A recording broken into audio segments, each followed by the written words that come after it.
አሜን። ወንጌል ማቴዎስ ምዕራፍ 3 ስብከት ዮሐንስ መጥምቅ ኣብ ወንጌል ማርቆስ ካብ ፍቅዲ 1 ኣብ ምዕራፍ 1 ካብ ፍቅዲ 1 ክሳብ ፍቅዲ 8 ኣብ ወንጌል ሉቃስ ምዕራፍ 3 ካብ ፍቅዲ 1 ክሳብ ፍቅዲ 18 ኣብ ወንጌል ዮሐንስ ምዕራፍ 1 ካብ ፍቅዲ 19 ክሳብ ፍቅዲ 28 እውን ንረክቦ ይብለና። ስብከት ዮሐንስ መጥምቅ በቲ ወርሓት እቲ ዮሐንስ መጥምቅ መንግስተ ሰማያት ቀሪባ ኣላ እሞ ተነሱ ኢሉ እናሰበኸ ናብ በረኻ ይሁዳ መፀ። እቲ ብነቢይ ኢሳያስ ኣብ በረኻ ዝእውጅ ድምፂ ኣዋጅ ነጋሪ ጎደና እግዚኣብሔር ፅረጉ መገዲ እውን ኣቕንዑ ኢሉ እተነገረሉ ንሱ እዩ። ክዳን ዮሐንስ ካብ ፀጉሪ ገመል ነበረ። ዕጣቕ ሕቖኡ ድማ ፈሊቑ ቀለቡ ከዓ ኣንበጣ መዓር ሲንካልን ነበረ። ሽዑ ኢየሩሳሌምን ኩላ ይሁዳን ብዘላ ሃገር ዙርያ ዮርዳኖስን ናብኡ መፀት። ሓጢኣቶም እናተኣመኑ ከዓ ኣብ ሩባ ዮርዳኖስ ባኡ ይጥመቁ ነበሩ። ካብ ፈሪሳውያንን ሰደቃውያንን ብዙሓት ናብ ጥምቀቱ ክመፁ ምስ ረአዩ ግና በሎም ኣቱም ውሉድ ኣትማን ካብቲ ዝመፅእ ቁጥዓ ከም እትመልቁኸ መን ሓበረልኩም? እምበኣርከ ንንስሓ ዝበቅዕ ፍረ ግበሩ። ብልብኹም ኣብርሃም ኣቦ ኣለና ከም እትብሉ ኣይምሰልኩም። ንኣብርሃምሲ ካብዚ ኣእማን እዚ ውሉድ ከተንስአሉ ንኣምላኽ ከም ዝከኣሎ እብለኩም ኣለኹ። ካብ ብሕጂ እኳ ማሕፀን ናብቲ ጉንዲ ኦም ተነቢሩ ኣሎ። እምበኣርሲ ፅቡቕ ፍረ ዘይፈሪ ዘበለ ኩሉ ኦም ይቑረፅ ናብ ሓዊ ድማ ይድርበ። ኣነስ ንንስሓ ብማይ ኣጥምቐኩም ኣለኹ። እቲ ድሕረይ ዝመፅእ ግና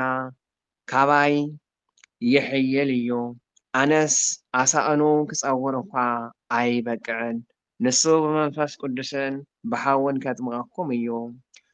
ዓውዱ ዘፅርየሉ መስአ ኣብ ኢዱ ኣሎ። ስርናዩ ኣብ ቀፍኡ ይእክብ። ነቲ ሓሰር ግና ብዘይጠፍእ ሓዊ ከንድዶ እዩ። ጥምቀት ኢየሱስ ይብለና። ካልኣይ ርእስና ጥምቀት ኢየሱስ። ሻዕ ኢየሱስ ብዮሐንስ ክጥመቕ ካብ ገሊላ ናብ ዮርዳኖስ መፀ። ዮሐንስ ግና ንኣይ በኣኻ ምጥማቕ የድልየኒ ንስኻ ዶ ናባይ ትመፅእ ኢሉ ኣበዮም። ኢየሱስ ከዓ ኩሉ ፅድቂ ንኽፍፅም ይግበአና እዩ እሞ ሕጅስ ይኹን ደኣ ሕደግ ኢሉ መለሰሉ። ድሕሪዚ ፈቐደሉ። ኢየሱስ ምስ ተጠምቀ ብኣብኡ ካብ ማይ ወፀ። እነሆ ከዓ ሰማያት ተኸፈታ፣ መንፈስ ኣምላኽ ድማ ከም ርግቢ ወሪዱ ኣብ ርእሱ ክቕመጥ ረአየ። እነሆ ድማ ባኡ ዝሰመርኩ ፍትዊ ወደይ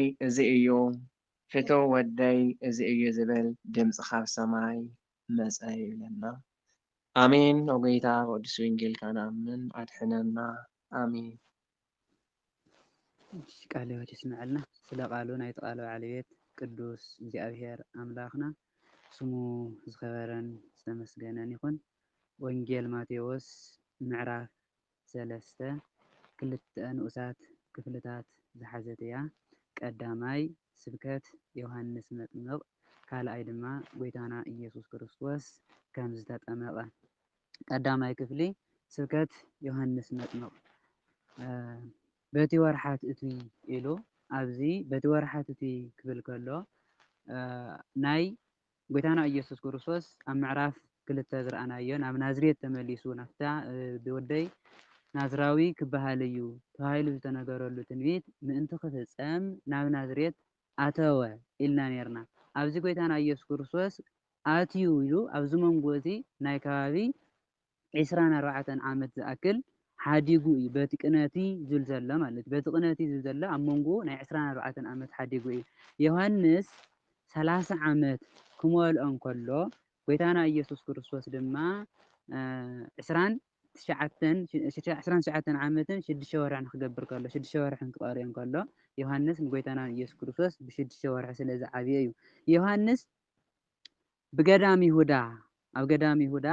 ብበረኻ ይሁዳ ማለት እዩ ንመንግስተ ሰማያት ቀሪባ እያ እሞ ንስሓ እተው እናበለ እናሰበኸ መፀ ኢሉ ብበረኻ ይሁዳ ማለት በረኻ ይሁዳ ከባቢ ይሁዳ ናይታ ይሁዳ ዝተባሃለት ቦታ ናታ በረኻ ኣብታ ይሁዳ ዝተባሃለት ዓዲ ዝርከብ በረኻ ማለት እዩ ዮሃንስ መጥምቁ እውን ብበረኻ ስብከት ዝጀመረሉ ምክንያት ብበረኻ ስለ ዝዓበየ ካብ ህፃንነቱ ትሒዙ በረኻ ስለ ዝዓበየ ዮሃንስ መጥምቅ ካብ በረኻ ክኣቱ እንከሎ በቲ በረኻ ገይሩ እናሰበኸ መፀ እቲ ዝሰብኮ ዝነበረ ስብከት ድማ መንግስተ ሰማያት ቀሪባ እያ እሞ ንስሓ እተው እናበለ ይሰብኽ ነይሩ መንግስተ ሰማያት ሰለስተ ዓይነት ትርጉም ኣለዎ ቀዳማይ መንግስተ ሰማያት ማለት ናይ እግዚኣብሔር መንግስቲ ካልኣይ መንግስተ ሰማያት ማለት ክርስቶስ በዓሉ ሳልሳይ መንግስተ ሰማያት ማለት ኢየሩሳሌም ሰማያዊት ማለት እዩ ሕዚ ድማ ዮሃንስ መጥምቅ መንግስተ ሰማያት ቀሪባ እያ ዝብል ዘሎ ናይ እግዚኣብሔር መንግስቲ ናይ እግዚኣብሔር መንግስቲ ዝስበኸላ ናይ እግዚኣብሔር ቃል ዝንገረላ ዘመን ቀሪባ እያ እሞ ንስሓ እተው ይብል ዘሎ ምክንያቱ ክርስቶስ ዝመፀሉ ዘመን ስለ ዝቐረበ 6 ወርሒ እዩ ቀሪቦ ዘሎ ኣገልግሎት ክጅምረሉ ትምህርቲ ዝጅምረሉ ወርሓት 6 ወርሒ ቀሪቦ ዘሎ እዚ ድማ መንግስተ ሰማያት ቀሪባ ዝብል ዘሎ ኣብ ምድሪ ናይ ሰይጣን መንግስቲ ተስፋሕፊሑ ስለ ዝነበረ ምድሪ ብሙሉኣ ኣብ ትሕቲ ሰይጣን ስለ ዝነበረት ኣብ ትሕቲ መርገም ስለ ዝነበረት ካብ መርገምን ካብ ሰይጣንን ትወፀሉ ግዜ መፂ እዩ ምክንያቱ ናይ እግዚኣብሔር መንግስቲ ዝስበኸላ ግዜ ናይ እግዚኣብሔር መንግስቲ ዝንገረላ ግዜ ቀሪቡ እዩ እሞ ንስሓ እተው እናበለ ብበረኻ ይሁዳ እናሰበኸ መፀ እዚ ዝኾነ እውን እዚ ኩሉ ዮሃንስ መጥምቅ ብበረኻ ይሁዳ እናሰበኸ ዝመፀሉ ምክንያት መንግስተ ሰማያት ቀሪባ እያ እሞ ንስሓ እተው እናበለሉ ዝመፀ ምክንያት እቲ ብነቢይ ኢሳይያስ ዝተነገረ ትንቢት ምእንቲ ክፍፀም እዩ ብነቢይ ኢሳይያስ ጎደና እግዚኣብሔር ፅረጉ መንገዱ እውን ኣቕንዑ ኢሉ ኣብ በረኻ ኣዋጅ ነጋሪ ኣዋጅ ዝነግር ቃል ኣዋዲ ኣዋጅ ዝነግር ክመፅእ እዩ ተባሂሉ ዝተነገረ ንሱ ዮሃንስ ስለ ዝኾነ ንሱ እቲ ትንቢት እሱ ምእንቲ ክፍፀም ዮሃንስ መጥምቅ እውን ብበረኻ ይሁዳ መንግስተ ሰማያት ቀሪባ እያ እናበለ ኣዋጅ እንዳነገረ ናይ እግዚኣብሔር መንግስቲ እንዳብሰረ መፀ እዚ ቃል እዚ ተናጋሪኡ እዚ ትንቢተ ኢሳይያስ ምዕራፍ 40 ቁፅሪ 3 እንረኽቦ ቃል እዩ እዚ ቃል እዚ እውን መጀመርያ ዝተነገረሉ ንዘሩባቤል እዩ ዘሩባቤል ካብ ምርኮ ባቢሎን ክወፁ እንከለዉ ንሱ ክመፅእ እንከሎ ጎደናታቱ ፅረጉ ኩሉ ነገር ድማ ኣስተኻኽሉ ቅኑዕ ዝኾነ ንጉስ ክመፅእ እዩ ተባሂሉ ብነቢይ ኢሳያስ ዝተነገረሉ ትንቢት እዩ ፍፃሚኡ ድማ ንዮሃንስ መጥምቅ ኮይኑ ዮሃንስ መጥምቅ ድማ ናይ ጎይታና ናይ ኢየሱስ ክርስቶስ ኣዋጅ ነጋሪ ማለት ጎደንኡ ዝፀርግ ቅድሚ ጎይታና ኢየሱስ ክርስቶስ ናይ እግዚኣብሔር መንግስቲ ዘብስር ናይ እግዚኣብሔር መንግስቲ ዝሰብኽ ቅድሚ ጎይታና ኢየሱስ ክርስቶስ ክመፅእ እዩ ተባሂሉ ዝተነገረሉ ንሱ መን ነይሩ ዮሃንስ ፍፃሚኡ ንዮሃንስ ስለ ዝኾነ ዮሃንስ ድማ መንግስተ ሰማያት ቀሪባ እያ እሞ ንስሓ እተው እንዳበለ ኣዋጅ እንዳነገረ ናይ እግዚኣብሔር መንግስቲ እንዳብረኸ እንዳብሰረ መፀ ጎደናታቱ ፅረጉ ማለት ድማ ኩልኻትኩም ኣብ ሓጢኣት ኣብ መርገም ኣብ ትሕቲ ሰይጣን ዘለኹም ኩለኹም ተነስሑ ንፅሁ ናብ እግዚኣብሔር ተመለሱ ናብ እግዚኣብሔር ምፁ ካብ መርገም ውፁ እንዳበለ ናይ ንስሓ ስብከት ዝሰብኽ ንሱ ኣቐዲሙ ክመፅእ እዩ ተባሂሉ ዝተነገረሉ ዮሃንስ መጥምቅ ስለ ዝነበረ እዚ ትንቢት እዚ ንክፍፀም ድማ ዮሃንስ መጥምቅ ብገዳም ይሁዳ መንግስተ ሰማያት ቀሪባ እያ እሞ ንስሓ እተው እንዳበለ ናይ ንስሓ ስብከት እንዳሰበኸ መፀ ዮሃንስ ክዳኑ ካብ ፀጉሪ ገመል ዝተሰርሐ ነበረ ኢሉ ናይ ዮሃንስ ዕብየቱ ኣተዓባብኡ ኣብ በረኻ እዩ ዓብዩ ኢና ኢልና ዮሃንስ ድማ ክዳኑ እንታይ ነይሩ ካብ ገመል ፀጉሪ ዝተሰርሐ እስራኤላውያን ካብ ናይ ገመል ፀጉሪ ክዳን ይሰርሑ ስለ ዝነበሩ እዚ ክዳን እዚ ድማ እቶም ድኻታት ወይ ከዓ እቶም ሕሱራት ስኡናት ዝተባሃሉ ሰባት እዮም ዝኽደንዎ ነይሮም ዮሃንስ መጥምቅ ድማ ካብቶም ድኻታት ወይ ከዓ ካብቶም ስኡናት ሓደ እዩ ኣብ በረኻ እዩ ዕብየቱ እውን ኣብ በረኻ እዩ ናይ ካብ ገመል ዝተሰርሐ ክዳን ድማ ተኸዲኑ ነበረ ዕጣቑ ድማ ዘይለፍዐ ቆርበት ነበረ ማለት እዚ ዘይለፍዐ ቆርበት ከምቲ ኣቦታትና ቅዱሳን ኣብ ጎኖም ዝኣስርዎ ዘይለፍዐ ቆርበት ኣብ ሕቖኦም ይዓጥቁ እዚ እውን ኤልያስ እውን ከምዚ ዘይለፍዐ ቆርበት ኣብ ሕቑኡ ይዓጥቕ ነበረ ቀለቡ ድማ ናይ ዮሃንስ መጥምቅ ቀለብ ኣንበጣን መዓር ጸደንያን ነበረ። ዮሃንስ መጥምቅ ካብ ሰብ ተፈልዩ ኣብ በረኻ ብብህትውና ብንጽህና ብቅድስና ዝዓበየ እዩ። ዝምገቦ ዝነበረ ቀለብ ግን ኣንበጣን መዓር ጸደንያን ነበረ። ምክንያቱ ዮሃንስ መጥምቅ እግዚኣብሔር ዝሃቦ እግዚኣብሔር ዝኣዘዘሉ ምግቢ ዝምገብ ነይሩ። ዮሃንስ መጥምቅ ንጹህ ቅዱስ ስለ ዝኾነ ንቅዱሳን ድማ ንዓና ንዘይነጽሐ ሰብ እዩ ርኩስ ዝበሃል እምበር ንቅዱሳን ንሳቶም ቅዱሳት ስለ ዝኾኑ ርኩስ ዝበሃል ፍጥረት የለን ኣብኦም። እግዚኣብሔር ዝኣዘዘሎም ኩሉ ይምገቡ ነይሮም። ዮሃንስ መጥምቅ ድማ እግዚኣብሔር ከም ዝኣዘዘሉ እግዚኣብሔር ከም ዝፈቀደሉ ኣንበጣን መዓር ጸደንያን ይበልዕ ነበረ። እዚ እውን ኦሪት ዘሌዋውያን ምዕራፍ 11 ቁፅሪ 22 ምንባብ ንኽእል ኢና ብዛዕባ ኣንበጣ ክንርዳእ ተደሊና ማለት እዩ። ኣንበጣ እግዚኣብሔር ስለ ዝኣዘዞ ኣንበጣ ይበልዕ ነበረ። ቅዱሳን ንኣብነት ሰሙሶን እንተሪኢና መጽሓፈ መሳፍንት ምዕራፍ 13 ማለት ሰሙሶን ካብ ኣፍ ኣንበሳ ካብ ዝሞተ ኣንበሳ መዓር በሊዑ ነይሩ ካብቲ ዝሞተ እንስሳ ማለት እንታይ ስለ ዝኾነ ቅዱሳን ብሓፂሩ ንቅዱሳን ዘርክሶም ነገር የለን። ኤልያስ እውን ቀዳማይ መጽሓፈ ነገስት ምዕራፍ 17 ንረኽቦ እንታይ ይገብር ነይሩ? ቁራ ዘምፀሉ ምግቢ ይምገብ ነይሩ። እንታይ ስለ ዝኾነ እዩ ቅዱሳን ብሓፂሩ ንቅዱሳን ዘርክሶም ነገር የለን። ቅዱሳት እዮም እሶም ይቅድስዎ እምበር ንቅዱሳን ፈፂሙ ዘርክሶም ነገር የለን። ስለ ዝኾነ ዘርክሶም ነገር ስለዘየለ ዮሃንስ መጥምቅ ድማ መዓር ጸደንያን ኣንበጣን ይምገብ ነበረ። ዕብየቱ ኣብ በረኻ ስለ ዝኾነ ማለት እዩ። ሽዑ ዮሃንስ መጥምቅ ብገዳም ይሁዳ ብበረኻ ይሁዳ እናሰበኸ ምስ መፀ ካብ ኢየሩሳሌምን ካብ ይሁዳን ካብ ዮርዳኖስን ካብ ማዕዶ ዮርዳኖስን ብዙሓት ሰባት ድማ ናብ ዮሃንስ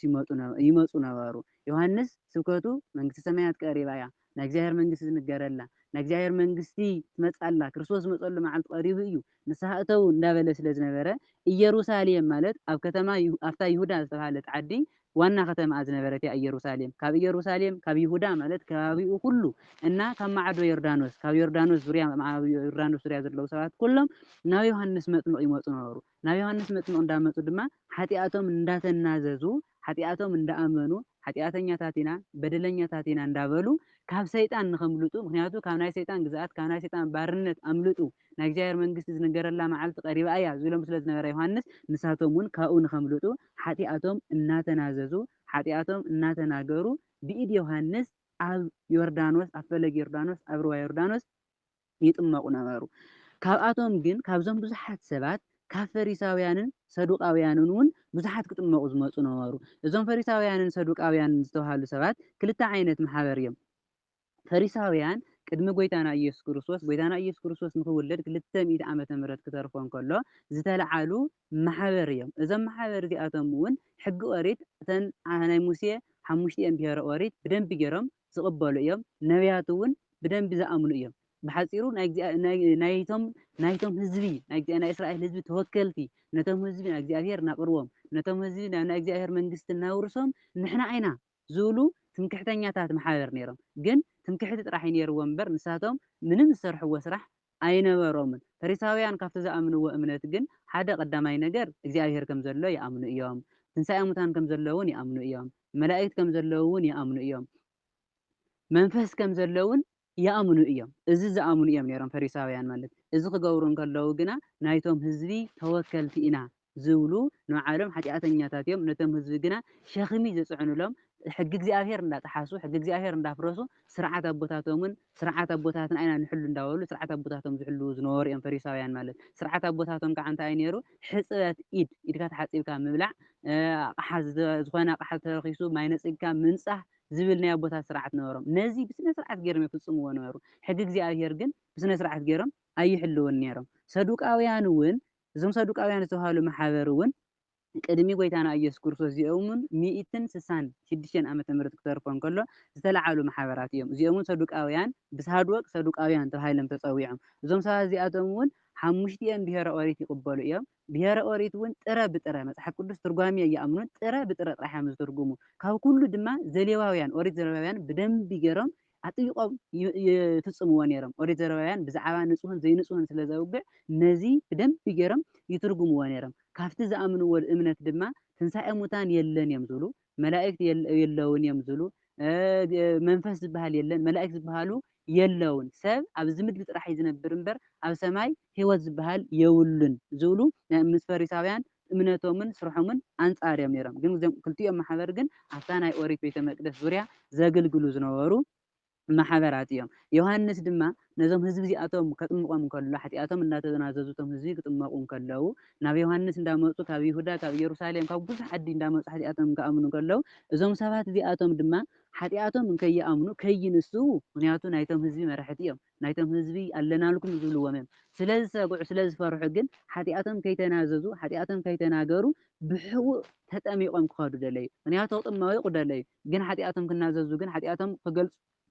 ክገልፁ ግን ኣይደለዩን እዚ ዝገብሮም ዘሎ ምክንያት ድማ እንታይ እዩ ንክብሮም ስለ ዝተጨነቁ ብሓቂ ናይ እግዚኣብሔር መንግስቲ ክወርሱ ደልዮም ዘይኮኑስ ንክብሮም ንሕና ናይዚ ህዝቢ መራሕቲ ኢና ናይዚ ህዝቢ ሓለፍቲ ኢና ከመይ ኢልና ኢና ቅድሚኦም ሓጢኣት ሰሪሕና ኢልና ክንስሓ ኢሎም ስለ ዝፈርሑ ግን ብሕቡእ ተጠሚቆም ክኸዱ ደልዮም ተሓቢኦም ክምልጡ ደልዮም ዮሃንስ መጥምቅ ግን ነዚኦም እንታይ ኢልዎም ኣቱም ውሉዳት ማይ ምክንያቱ ክፉኣት ስለ ዝኾኑ ተመን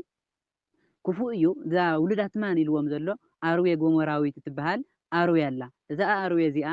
ማህፀና ፀቢብ እዩ ምክንያቱ ክትፀንስ እንከላ እቲ ሰብኣያ ወይ ከዓ እቲ ግብረ ስጋ ክትገብር እንከላ ይመውት ማለት እዩ ማህፀና ፀቢብ ስለ ዝኾነ ንሳ ፀኒሳ ክትወልድ እንከላ ድማ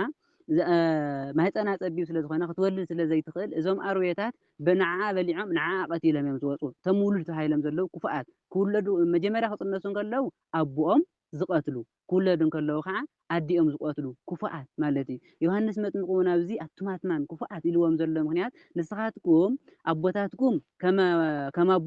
ኣቦ ምቕታል ንኣቦታትኩም ነቢያት ዝቐተልኩም ከም ናዶ ምቕታል ድማ ንጎይታና ንኢየሱስ ክርስቶስን ንሃዋርያትን ንዮሃንስን ንኩሎም ንትቐትሉ ኣቱም ክፉኣት ውሉዳት ማን ኢሉ ገሰፆም ካብቲ ዝመፅእ መከራ ከም ተምልጡስ መን ነገረኩም መን ሓበረኩም ምክንያቱ ከተምልጡ ኣይትኽእሉን እዩ ዝብሎም ዘሎ ከይኣመኑ ሓጢኣቶም ከይተናዘዙ ከምቶም ህዝቢ ሓጢኣቶም ከይተናዘዙ ብሕቡእ ተጠሚቆም እዮም ክኸዱ ደልዮም ነይሮም ብሕቡእ ተጠሚቕካ ሓጢኣትካ ከይኣመንካ ሓጢኣትካ ከይተናዘዝካስ ከም ዝደሓንሲ መን ነጊርኩም ክትድሕኑ ኣይትኽእሉን ከተምልጡ ኣይትኽእሉን ካብቲ ዝመፅእ መከራስ ከተምልጡ ኣይትኽእሉን እዩ ዝብሎም ዘሎ ዮሃንስ መጥምቅ ካብ ስለዝኾነ እዮም ብሕቡእ ሓጢኣቶም ከይተናዘዙ ሸሊኾም ክኸዱ እዮም ደልዮም ነይሮም ግን ሓጢኣትካ ተናዚዝካ ሓጢኣትካ ኣሚንካ ክትንስሓ ከለካ እዩ ድሕነት ዝርከብ እምበር ስኢልካ ምስቲ ሰብ ተሓዊስካ ስለዝተጠመቅካ ክትድሕን ኣይትኽእልን ሕዚ ድማ ዮሃንስ መጥምቅ ክፉኣት ኣትማን ከተምልጡ ካብቲ ዝመፅእ መቕሰፍትን መከራን ከተምልጡ ኣይትኽእሉን በሎም እምበኣርሲ ንንስሓ ዘብቅዕ ፍረ ፍርዩ ንንስሓ ዘብቅዕ ፍረ ፍርዩ ማለቱ እዞም ሰባት እዚኣቶም እንታይ ኣይጎዲልዎም ዘሎ ስነ ምግባር የብሎምን ኣይተነስውን ንንስሓ ዘብቅዕ ፅቡቅ ስራሕ ኣይሰርሑን ግን ክትድሕኑ እንተኮይንኩም ካብቲ ዝመፅእ መቕሰፍቲ ከተምልጡ እንተኮይንኩም ካብ ናይ እግዚኣብሔር ቁጣዕ ከተምልጡ እንተኮይንኩም ብሕቡእ ሓጢኣትካ ከይተናዘዝካ ምጥማቕ ዘይኮነስ ፍረ ምፍራይ ንንስሓ ዘብቅዕ ፍረ ምፍራይ ፅቡቅ ስራሕ ምስራሕ ስነ ምግባርካ ምስትኽኻል ሕጊ እግዚኣብሔር ምሕላው ፅቡቃት ስነ ምግባርኩም ፅቡቅ እንድሕር ኮይኑ ናይ ንስሓ ዘብቅዕ ንስሓ ዘብቅዕ ንንስሓ ዝእቱ ፍረ ፍርዩ እምበር በዛ ሕዚ ትገብርዋ ዘለኹም ብክፍኣትኩም ትሰርሕዋ ዘለኹም ስራሕ እዚ ካብቲ ዝመፅእ መከራ ካብቲ ዝመፅእ በደል ካድሕነኩም ኣይኽእልን እንታይ ደኣ ኣሚንካ ንስሓኻ ሓጢኣትካ በደልካ ኣሚንካ ክትንስሓ ከለካ ክትጥማቕ ከለካ እዩ ድሕነት ዝርከብ ማለት እዩ ክትድሕኑ ኣይትኽእሉን ዝብሎም ዘሎ ስለዘይኣመኑ እዮም ስለዘይተነስሑ እዮም ብልብኹም ኣብርሃም ኣቦለና ብምባል እተምልጡ ኣይምሰልኩም እዞም ሰባት እዚኣቶም ድማ ካብቲ ዝነበሮም ስንፍና ካብቲ ዝነበሮም ዕሽነት ሓደ እንታይ ነይሩ ንሕና ደቂ ኣብርሃም ኢና ደቂ እቲ ተስፋ ዝተነገረሉ ብዘርእኻ ኣህዛብ ኩሎም ምድሪ ክባረኹ እዮም ተባሂሉ ዝተነገረሉ ኣብርሃም ደቂ ኣብርሃም ኢና ናይ ኣብርሃም ዘርኢ ኢና ናይ ኣብርሃም ሓረግ ኢና እናበሉ እንታይ ገብሩ ነይሮም ይምኩሕ ነይሮም ኣብርሃም ብርግፅ ጻድቕ እዩ ናይ እግዚኣብሔር ሰብ እግዚኣብሔር ንኣብርሃም ካብ ምፍታው ዝተላዓለ እንታይ ኢልዎ ዓርከ ኢልዎ ዓርከ እግዚኣብሔር ዝተባሃለ ኣብርሃም ናይ እግዚኣብሔር ፈታዊ ናይ መጀመርያ ፍሉይ ቃል ኪዳን እውን ዝኣተወሉ ብዘርእኻ ኣህዛብ ኩሎም ምድሪ ክባርኾም እየ ኢሉ ዝነገሮ ንኣብርሃም እዩ በርግፅ እዞም ሰባት እዚኣቶም እውን ናይ ኣብርሃም ደቂ ናይ ኣብርሃም ዘርኢ ናይ ኣብርሃም ሓረግ እዮም ነይሮም ግን ናይ ኣብርሃም ዘርኢና ብምባል ክድሕኑ ኣይኽእሉን ግብሪ ኣብርሃም እንተሰሪሖም ጥራሕ እዩ ሕዚ እውን ቅዱስ ዮሃንስ ዝብሎም ዘሎ ብልብኹም ኣብርሃም ኣቦለና ብምባልስ ካብ መቕሰፍቲ ከተምልጡ ኣይምሰልኩም ኣይተምልጡን ምክንያቱ ንሕና ደቂ ኣብርሃም ኢና ኣብርሃም ጻድቕ እዩ ብሓፂሩ ኣብርሃም ጻድቕ እዩ ንስኻትኩም እውን ከም ኣብርሃም ክትጸድቁ ኣለኩም ግብሪ ኣብርሃም ክትሰርሑ ኣለኩም እምበር ደቂ ኣብርሃም ኢና ብምባልኩም ካብ መቕሰፍቲ ኣይተምልጡን ንኣብርሃም ኢሉ ካብዘን ኣእማን እዚኣተን እግዚኣብሔርሲ ንኣብርሃምስ ካብዞም ኣእማን እዚኣቶም ውሉድ ከትስእሉ ይኽእል እዩ ንኣብርሃም ካብዞም ኣእባን እዚኣቶም ውልድካ ትስእሉ ይኽእል እዩ ማለት ኣእባን ተባሂሎም ዘለዉ ኣህዛብ እዮም ንኣብርሃም እሲ ካብ ኣህዛብ ከም ኣመንቲ ገይሩ ግብሪ ኣብርሃም ዝሰርሑ ጽድቂ ኣብርሃም ዝሰርሑ ደቂ ኣብርሃም ክገብረሉ ይኽእል እዩ ንእግዚኣብሔር ዝሰኣኖ ነገር የለን ንስኻትኩም ብስጋ ደቂ ኣብርሃም ኢና ብስጋ ናይ ኣብርሃም ዘርኢና ኢልኩም ብስጋ ብምምካሓኹም ክትድሕኑ ኣይትኽእሉን ንእግዚኣብሔር እሲ ንዓኻትኩም ሓዲጉ ንኣህዛብ ነቲ ወንጌል ክስበኸሎም ይገብር እዩ እዚ ኣህዛብ እንድሕር ኣሚኖም ድማ ግብሪ ኣብርሃም እንድሕር ሰሪሖም ጽድቂ ኣብርሃም እንድሕር ሰሪሖም ደቂ ኣብርሃም ክኾኑ ይኽእሉ እዮም ደቂ ኣብርሃም ኢና ብምባልኩም እዚ ክትድሕኑ ኣይትኽእሉን ነዚ ኩሉ ግን ትምክሕቲ ዘይኮነ ዘድሕኖ ንወዲ ሰብ ሓጢኣቱ ኣሚኑ ትሕት ኢሉ ትሕትና ሒዙ ተተነሲኡ ዝድሕን ንስኻትኩም ከዓ ንንስሓ ዘብቅዐኩም ፍረ ኣፍርዩ በሎም እንሆ ሕዚ ኢልዎም ማሓፀ ናብቲ ጉንዲኦም ተቃሪቡ ኣሎ ሕጂ ማሓፀ ተባሂሉ ዘሎ ናይ እግዚኣብሔር ፍርዲ እዩ ማሓፀ ናብ ጉንዲ ክቐርብ ከሎ ንሓደ ቆም ማሓፀ ክቐርብ ከሎ እንታይ ክገብር ክቆርፆ እዩ ዝቐርብ ነቲ ቆም ቆሪፁ ክድብሪ እዩ ናብ ድሕር ናብቲ ቆም እቲ ማሓፀ ቀሪቡ ኮይኑ ሕዚ ድማ ናይ እግዚኣብሔር ፍርዲ ናባኹም ቀሪቡ ኣሎ ናይ እግዚኣብሔር ፍርዲ ቀሪቡ ኣሎ እዩ እምበኣር ኩሉ ኢሉ ፅቡቕ ፍረ ዘይፈሪ ቆም እንታይ ይግበር ይቁረፅ ናብ ሓዊ ድማ ይድብረ ማሓፀ እንታይ እዩ ዝገብር እቲ ፍረ ዘየፍሪ እቲ እቶት ዘይህብ ኣብ ግዚኡ ዘየፍሪ ቆም ምድሪ ከየፅርዕ ምእንቲ ምድሪ ከየበላሹ ምእንቲ እንታይ ይግበር ይቁረፅ ቆሪፅካ ድማ መቃፀሊ ሓዊ ይግበር ንስኻትኩም እውን ኢሎም ዘሎ ዮሃንስ መጥምቅ ብምሳሌ ገይሩ እንድሕር ፍረ ዘይትፈርዩ ኮይንኩም እንድሕር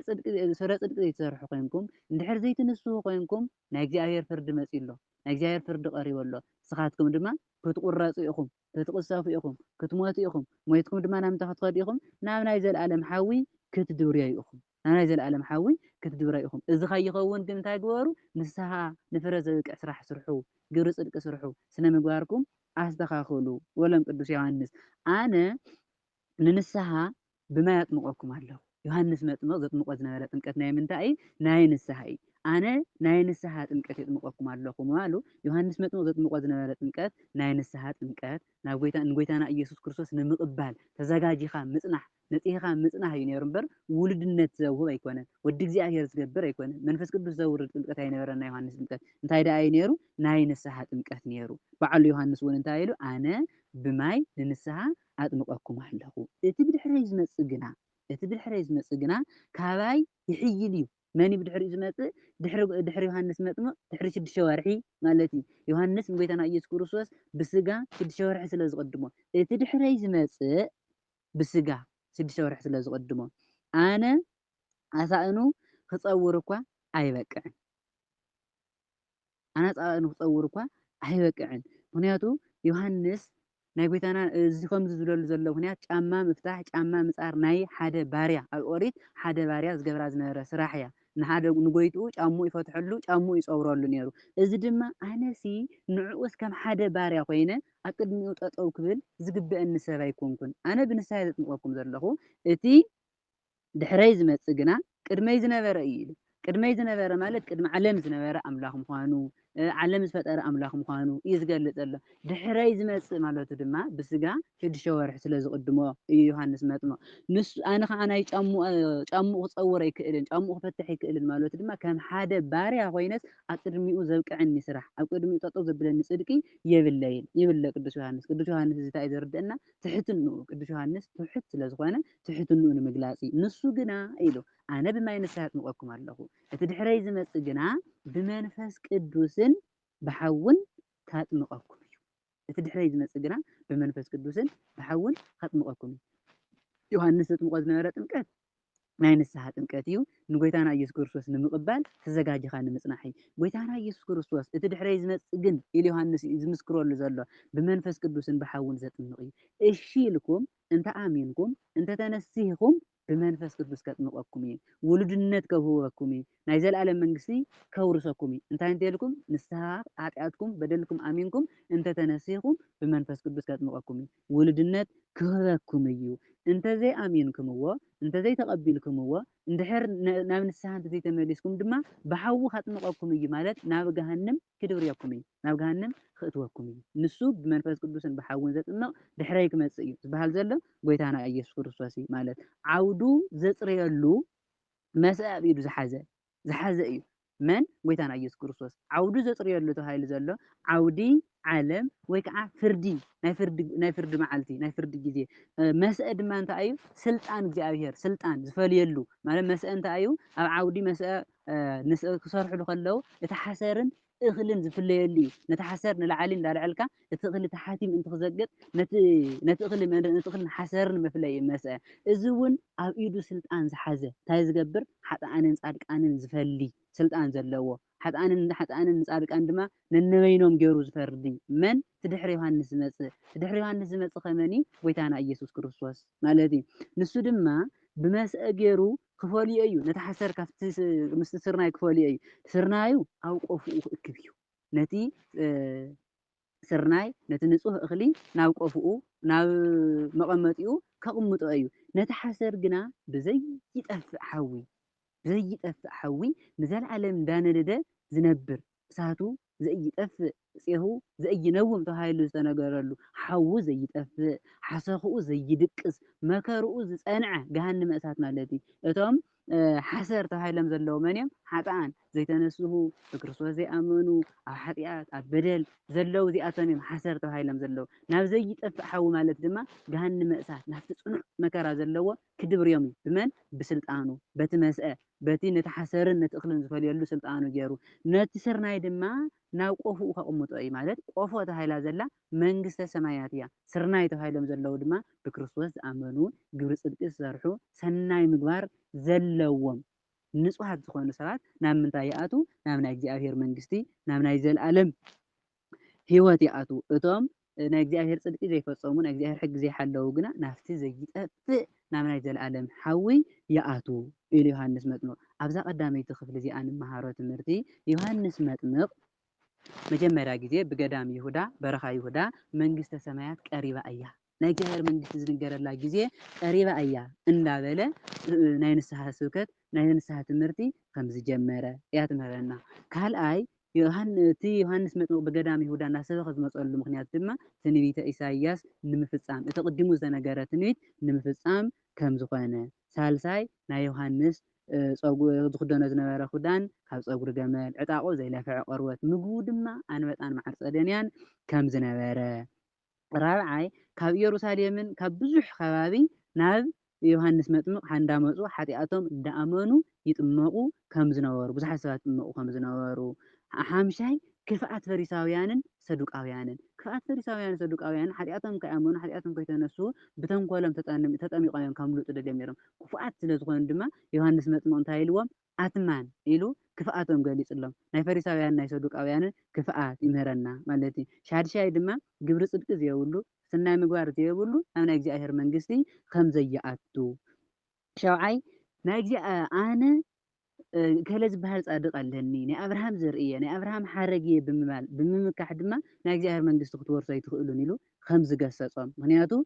ብትምክሕቲስ ናይ እግዚኣብሔር መንግስቲ ኣይትውረስን ብመን ደኣ ናይቲ ፃድቕ ስራሕ እናሰራሕኻ እንተተረኺብካ ጥራሕ ኢኻ ናይ እግዚኣብሔር መንግስቲ ትወርስ እምበር ብትምክሕቲ ከም ዘይትወርስ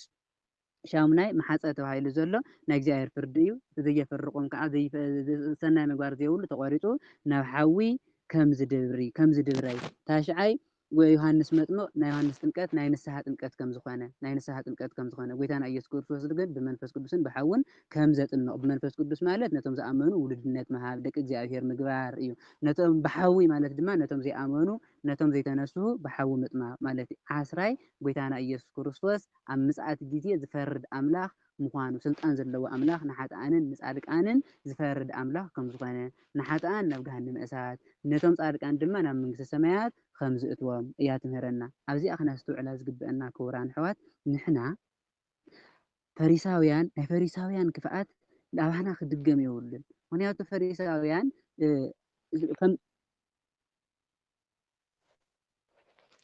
ብሕቡእ መፅኦም ክጥመቑሉ ዝኽኣሉ ምክንያት እቲ ጥምቀት ኣሚኖምሉ ምክንያቱ ናይ እግዚኣብሔር መንግስቲ ክወርሱሉ ሓሲቦም ኣለው ግን እንታይ እዮም ሓጢኣቶም ከይናዘዙ ሓጢኣቶም ከይናገሩ እንታይ ኮይኖም ተዓብዮም ከመይ ጌርና ኣብዚ ሰብ እዚ ሓጢኣትና ክንዛረብ ከመይ ኢልና ሓጢኣትና ክንናገር ኢሎም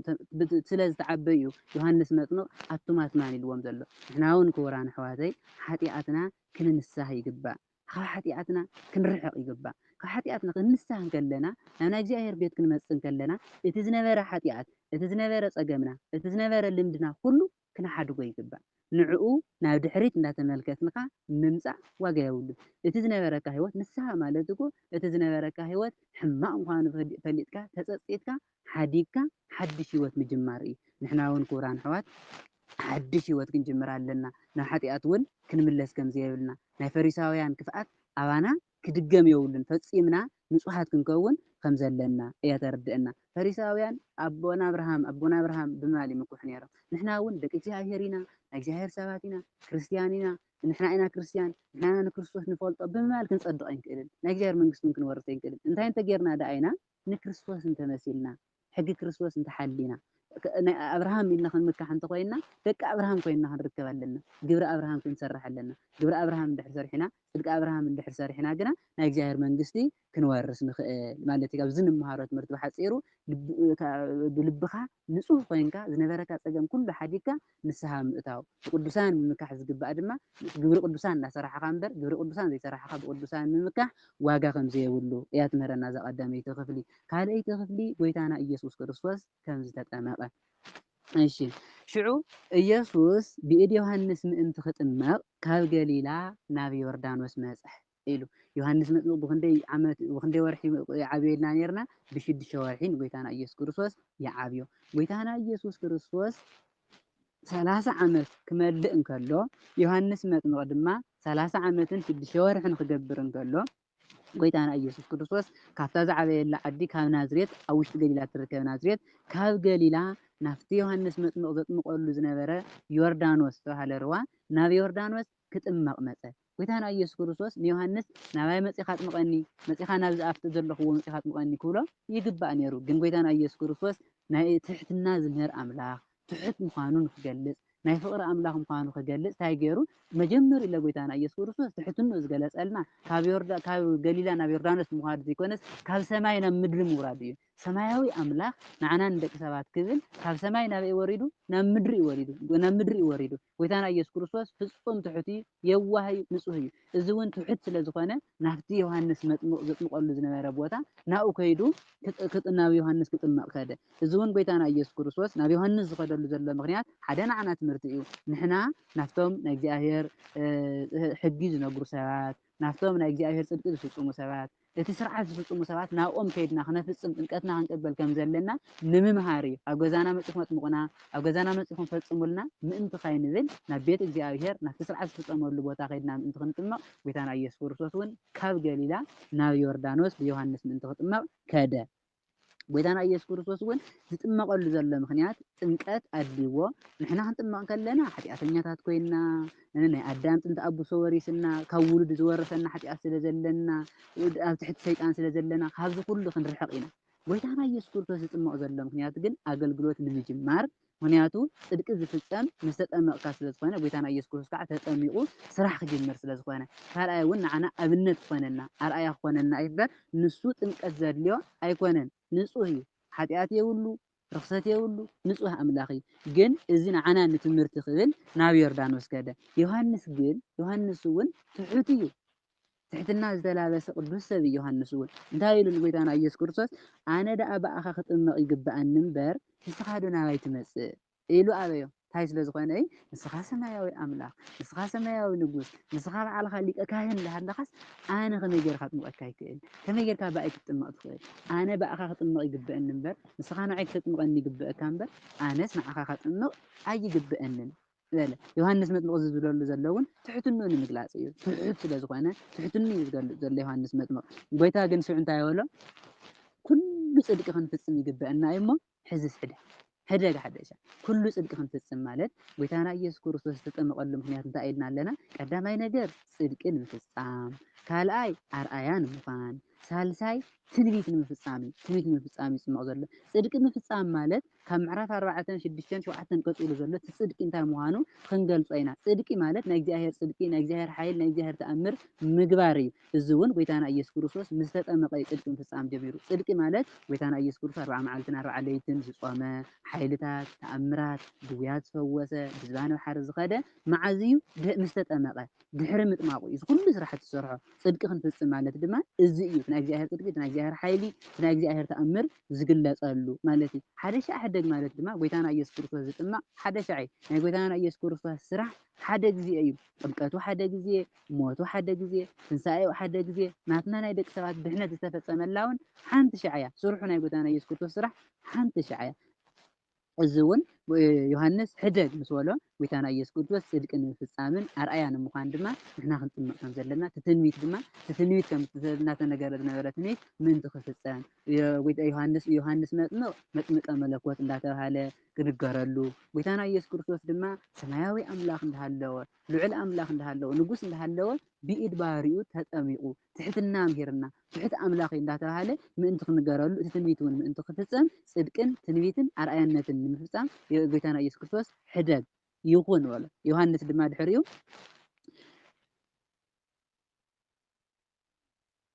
ሕደግ ይኹን ምስ በሎ ዮሃንስ ድሕሪኡ ይኹን በሎ ምክንያቱ እቲ ጎይታና ኢየሱስ ክርስቶስ ዝበሎ ነገር ይፈጸም ስለ ዝበሎ ዮሃንስ እውን ፈጸመሉ ኢየሱስ ዮሃንስ ከምቶም ነቶም ህዝቢ ተጥምቆም ዝነበረ ጎይታና ኢየሱስ ክርስቶስ እውን ምስ ኣጥመቆ ኢየሱስ ምስ ተጠመቀ ጎይታና ኢየሱስ ክርስቶስ ምስ ተጠመቀ እንቀቱ ከምቲ እናዘርዘርናዮ ዝመጣና ኃጢአት ሃልይዎ ክነጽህ በደል ሃልይዎ ክነጽህ መርገም ሃልይዎ ክነጽህ ዘይኮነ ጽድቅን ምፍጻምን ኣርኣያ ንምዃንን ትንቢትን ምፍጻምን ናይ ጎይታና ኢየሱስ ክርስቶስ ጥምቀት ሽዑ ንሽዑ ድማ ካብ ማይ ምስ ወፀ ካብቲ ማይ ተጠሚቁ ካብቲ ማይ ውፅእ ምስ በለ እንሆ ሰማይ ተኸፈተ ሰማይ ተኸፈተ እዩ ሰማይ ተኸፈተ ናይ ሰማይ ተኸፈተ ክብል ከሎ ሰማይ ዝኽፈት ዝዕጾ በር ኣለዎ ከም ናይ ገዛ በር ኣለዎ ማለት ኣይኮነን እንታይ ደኣ ሰማያዊ ምስጢር ተገለጸ ተረኣዩ ዘይፍለጥ ምስጢር ተገለጸ ንማሊ እምበር ሰማይ ዝኽፈትን ዝዕጸን በሪ የብሉን ንቅዱሳን ኩሉ ግዜ ክፍት እዩ ግን ንኩሉ ነቲ ንጹህ ዘይኮነ ሰብ ግን ዝዕጸን ዝኽፈትን በርን የብሉን ኣብዚ ግዜ እዚ ግን ሰማይ ተኸፈተ ዝለሉ ዘሎ ምክንያት ሰማያዊ ምስጢር ተገለጸ ተረኣዩ ዘይፍለጥ ናይ እግዚአብሔር ምስጢር ተረኣየ ንምማል ስለ ዝደለይ ሰማይ ተኸፈተ መንፈስ እግዚአብሔር ድማ ከም ርግቢ ወሪዱ በአምሳለ ርግቢ መሲሉ ጻዕዳ ርግቢ መሲሉ ኣብ ልዕሊኡ እንትቕመጥ ኣብ ልዕሊ ጎይታና ኢየሱስ ክርስቶስ እንትቕመጥ ተረኣየ መጀመርያ ሰማይ ተኸፈተ ሰማያዊ ምስጢር ምግላጽ ጀመረ ካብኡ ድማ መንፈስ ቅዱስ ካብ ሰማይ በአምሳለ ርግቢ መሲሉ ኣብ ልዕሊ ጎይታና ኢየሱስ ክርስቶስ ክዓርፍ እንከሎ ተረኣየ መንፈስ ቅዱስ በአምሳለ ርግቢ ዝወረደሉ ምክንያት ርግቢ ንጽህቲ እያ ሓዳጊት በቀል እያ መንፈስ ቅዱስ እውን ጎይታና ኢየሱስ ክርስቶስ እውን ሓዳጊ በቀል ንጹህ ምዃኑ ንምግላጽ እዩ ርግቢ እውን ኖህ ኣቦና ኣብ መርከብ እንዳሃለወ ንኖህ ማይ ኣሂ ከም ዝነጸፈ ዘብሰረት እያ ሕዚ እውን በአምሳለ ርግቢ ዝወረደሉ ምክንያት ናይ ደቂ ሰባት ሓጢአት ናይ ደቂ ሰባት መርገም ናይ ደቂ ሰባት በደል ከም ዝነጽፍ ድሕር ገዲም ክነጽፍ እዩ ድሕር ገዲም ክጠፍእ እዩ ንምባል በአምሳለ ርግቢ ወረደ ካሊእ ተኣምር እውን ካሊእ ናይ እግዚአብሔር ሓይሊ እውን ተገለጸ እንሆ ድማ ብኡ ዝተሓጎስኩ ዝፈትዎ ወደይ እዙይ እዩ ብኡ ዝተሓጎስኩ ዝፈትዎ ወደይ እዚ እዩ ዝብል ድምፂ ድማ ካሊእ ካብ ሰማይ ተሰምዐ ካሊእ ድምፂ መጀመርያ ሰማይ ተኸፊቱ ካልኣይ መንፈስ ቅዱስ ወሪዱ ሳልሳይ ድማ እቲ ዝፈትዎ ወደይ እዚ እዩ ዝብል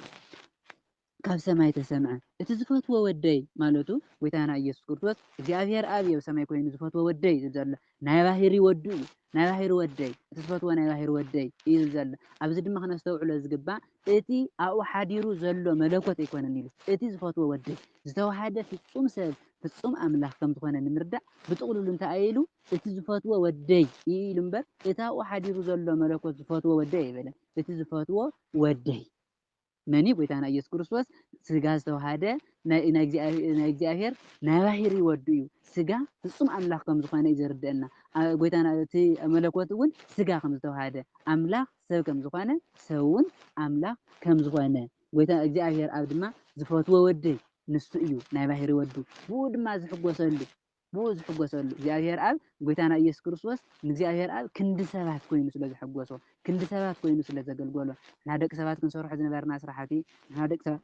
ክንገብሮ ዝነበርና ስራሕ ክንሰርሖ ዝነበረና ስራሕ መን ይሰርሕልና ጎይታና ኢየሱስ ክርስቶስ ሰርሒልና ንሱ ፈጺምልና ጽድቂ ኩሉ መን ፈጺምልና ጎይታና ኢየሱስ ክርስቶስ ስለ ዝፈጸመልና ክንዲ ደቂ ሰባት ኮይኑ ኩሉ ስራሕቲ ስለ ዝፈጸሞ ኩሉ ስራሕቲ ስለ ንእግዚአብሔር ስለ ዝሕጎሶ ብኡ ድማ ዝሕጎስ ዝፈትዎ ወደይ እዚ እዩ ኢሉ እግዚአብሔር ኣብ እውን ኣብ ሰማይ ኮይኑ መስከረሉ ኣብዛ ካልአይቲ ክፍሊ እዚኣ ንመሃሮ ትምህርቲ ድማ ናይ ጎይታና ናይ ኢየሱስ ክርስቶስ ትሕትና ጎይታና ኢየሱስ ክርስቶስ ካብ ገሊላ ናብ ዮርዳኖስ ናይ ዮሃንስ ዘለዎ ከይዱ ከም ዝተጠመቐ ቅዱስ ዮሃንስ እውን ኣነ ብኣኻ ክጥመቕ ይግብአኒ እምበር ንስኻ ብኣይ ክትጥመቕ ይግብአካን ኢሉ ትሕትንኡ ከም ዝገለጸሉ ጎይታና ኢየሱስ ክርስቶስ ዝተጠመቐ ግን ጽድቂ ንምፍጻም ትንቢት ንምፍጻም ኣርኣያ ንምዃን ነዘን ሰለስተ ነገራት ከም ዝተጠመቐ ሕደግ ምስ በሎ ዮሃንስ መጥምቕ ከም ዘጥመቆ የጎይታና ኢየሱስ ክርስቶስ ምስ ተጠመቐ ግና ተረኣዩ ዘይፈልጥ ምስጢር ተገሊጡ ዘይፈልጥ ምስጢር ተገለጸ ተገሊጡ ዘይፈልጥ ምስጢር 4 ዓይነት ምስጢር ተገሊጹ ክሳብ ሕዚ ናይ ስላሴ ሓድነቶምን ሰለስትነቶምን ኣይፍለጥን ነይሩ ብግልፂ ዝተፈለጠ ግና ኣብዛ ዕለት እዚኣ እያ ጎይታና ኢየሱስ ክርስቶስ ክጥመቕ እንከሎ ኣብዛ ናይ ጎይታና ኢየሱስ ክርስቶስ ክጥመቕ እንከሎ 4 ዓይነት ሰማያዊ ምስጢር ተገሊጹ ቀዳማይ ሰማይ ተኸፊቱ ካልኣይ መንፈስ ቅዱስ ብኣምሳለ ርግቢ ወሪዱ ራብዓይ እግዚኣብሔር ኣብ ሰማይ ኮይኑ እቲ ዝፈትዎ ወደይ እዚ እዩ ኢሉ ሳልሳይ ኣብን ወልድን መንፈስ ቅዱስን ሰለስቲኦም ሰለስትነቶምን ሓድነቶምን ተገሊጹ 4 ዓይነት ማለት እዚ እዩ ናይ ጎይታና ኢየሱስ ክርስቶስ ኣብ ዝባን ባሕሪ ኮይኑ እንዳተጠመቐ መንፈስ ቅዱስ ብኣምሳለ ርግቢ እንዳወረደ እግዚኣብሔር እውን ኣብ ሰማይ ኮይኑ እቲ ዝፈትዎ ወደይ እዚ እዩ ኢሉ ሓድነቶምን ሰለስትነቶምን ዝተገለጸሉ መዓልቲ ጎይታና ኢየሱስ ክርስቶስ ክጥመቕ እንከሎ እዩ ናይ ስላሴ ምስጢር ዝተገለጸ ካብዛ መዓልቲ እዚኣ እያ እቲ ጽድቂ ማለት ድማ ከምቲ ዘርዘርናዮ ካብ ምዕራፍ 4 ተቆፂሩ ንረኽቦ ናይ ጎይታና ጾም ስርሑ ተኣምሩ ኩሉ ዝፈጸሞ ፍጻሜ ኩሉ ጽድቂ ማለት ንሱ እዩ ትንቢት እውን ተነገረ ትንቢት ንምፍጻም ኣርኣያ ማለት ድማ ንሕና ክንጥመቕ ከለና ንሕና ክንጥመቕ ከም ዘለና ንሕና እውን ተጠሚቕና ናይ እግዚኣብሔር ጽድቂ ክንፍጽም ከም ዘለና መጀመርያ ንኣምን ተጠሚቕና ድማ ክንጸውም ናይ እግዚኣብሔር ቃል ክንመሃር ናይ እግዚኣብሔር ቃል ክነምህር ከም ዘለና ንምርኣይ ኣርኣያ ንምዃን ጎይታና ኢየሱስ ክርስቶስ ተጠሚቑ ስርሑ ጀሚሩ ማለት እዩ ስለ ዝነበረና ጻኒሒት ቅዱስ እግዚኣብሔር ኣምላኽና ስሙ ዝኸበረን ዝተመስገነን ይኹን ጸጋ ጎይታና ኢየሱስ ክርስቶስን ፍቕሪ እግዚኣብሔር ኣብን ሕብረት መንፈስ ቅዱስን በረከት ኩሎም ቅዱሳን ኣቦታትናን ምስ ኩላትና ይኹን ወስብሐት ለእግዚአብሔር ወለወላዲቱ ድንግል ወለመስቀሉ ክቡር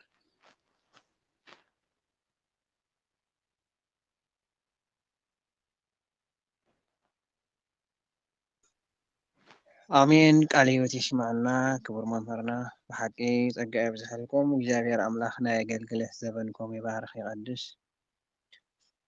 ብዕድመ ብጥዕና ብጸጋ ይሓልወልና ንሕና እውን ሰሚዕና ተግበርቲ ክንከውን እግዚአብሔር ኣምላኽ ብጸጋ ይደግፈና። ጣዕሚ ትምህርቲ እግዚአብሔር ኣምላኽ ጸጋ ይብዝሐልኩም። እግዚአብሔር ኣምላኽና ኣባኹም ሓዲሩ ዝመሃደረናን ዝገህዘናን ከዓ ዝኸበረን ዝተመስገነን ይኹን። ንኣኹም እውን ዓስቢ መምሃራን ዓስቢ ሊቃውንቲ ይኽፈልኩም። እግዚአብሔር ይኽብረልና። አሜን።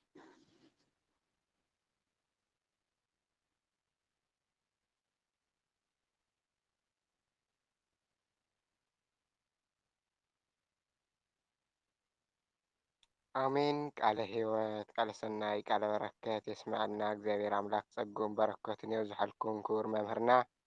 ንሕና እውን ሰማዕቲ ዘይኮነስ ዝተገበርቲ ይበለና እግዚአብሔር ኣምላክ ብዕድመ ብጥዕና ብጸጋ ይሓልወልና ጸጋ ኣብ ርእሲ ጸጋ ይዓድለልና ክቡር መምህርና ብጣዕሚ ደስ ዝብል ትምህርቲ እግዚአብሔር ኣምላኽ ሰማዕቲ ዘይኮነስ ዝተገበርቲ ይበለና እግዚአብሔር ኣምላኽ ናይ ኣገልግሎት ዘመኖም ይባርከልና ክቡር መምህርና እግዚአብሔር ኣምላኽ ይኽብረልና ብዕድመ ብጥዕና ብጸጋ ይሓልወልና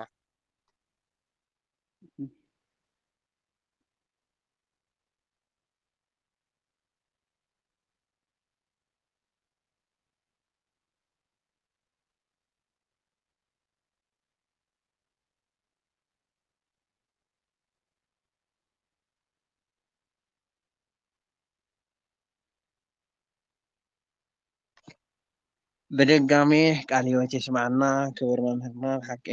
ጸጋ ኣብ ርእሲ ጸጋ ይዓድለልና። ሽሕወትና ካብዙ ዘምሃሩና ትምህርቲ ዘይበርሀልና ዘይተረድአና እንተልዩ ንሕተት ተተረዲእና ከዓ ነመስግን። ኣቡነ ዘበሰማያት ከዓ ኣጽውልና መምህርና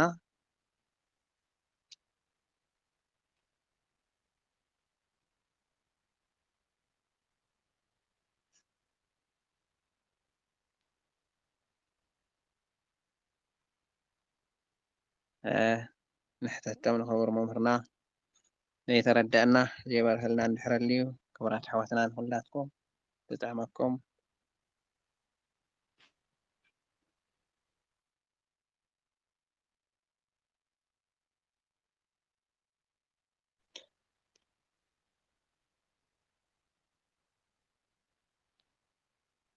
شي بحقي قال يوتي سمعنا هور ممهرنا عاوني زي سمعت واللي عزولنا رديو بمال نحواتنا حق صقع بزحلكم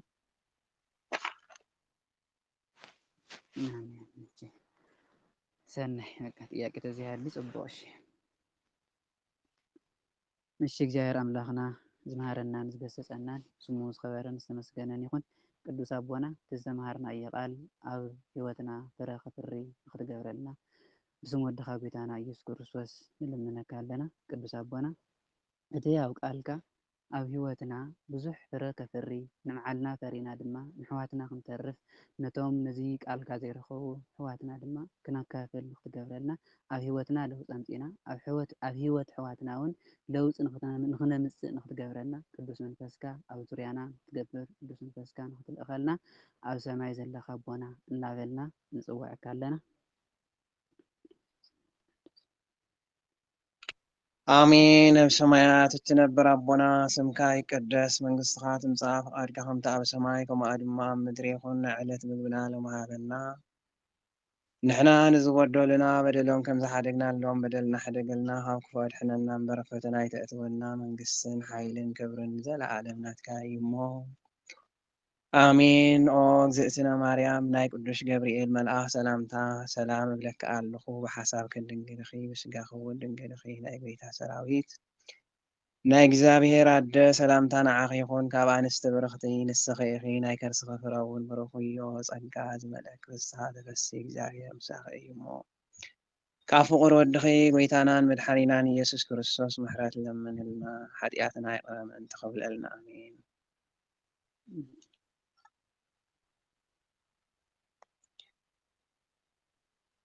آمين بدقامي قال يوتي يسمعنا كبر ممهرنا صقع بزحلكم እግዚአብሔር አምላኽና የገልግልህ ዘበንኩም ይባርክ ይቀድስ بحقي نحنا بدلنان حديثنان كي تتصباصركم